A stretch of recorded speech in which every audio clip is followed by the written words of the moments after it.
नमस्कार, मी Priyanka. Pune prime news मध्ये तुम्हा सर्वांचं स्वागत. गेल्या अनेक दिवसांपासून बीड जिल्हा गुन्हेगारीच्या घटनांमुळे महाराष्ट्रातच नाही तर देशभरात चर्चेत आला.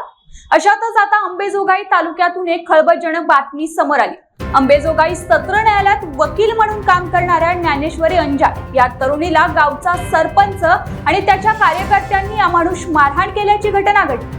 ज्ञानेश्वरी अंजाळला ध्वनी प्रदूषणामुळे मायग्रेनचा त्रास होत असल्यानं तिने घरापुढील लाऊडस्पीकर पिठाच्या गिरण्या काढाव्यात याबाबत कार्यालयीन तक्रारी दिल्या होत्या. याच रागावरून ज्ञानेश्वरीला सरपंच आणि त्याच्या कार्यकर्त्यांकडून शेतात रिंगण करून काठ्या आणि पाईपने जबर मारहाण केली. 14 एप्रिलला ज्ञानेश्वरीला ही मारहाण करण्यात आली.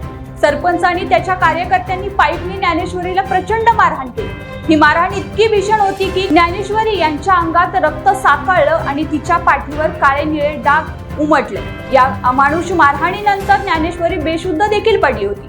वकिलाला केलेल्या मारहाणीचे फोटो समोर आले असून जितेंद्र आव्हाड यांनी ते सोशल मीडियावर शेअर केले. सरपंचाच्या या कृतीवर प्रश्नचिन्ह उपस्थित केलं जातं. सरपंच आणि त्यांच्या सहकार्यावर कारवाई केली जाणार की नाही हे पाहणं देखील तितकंच महत्त्वाचं ठरणार आहे. या घटनेमुळे परिसरातील नागरिकांच्या, विशेषतः महिलांच्या सुरक्षेबाबत चिंता निर्माण केली जाते. या घटनेमुळे बीड जिल्हा पुन्हा एकदा हादरला.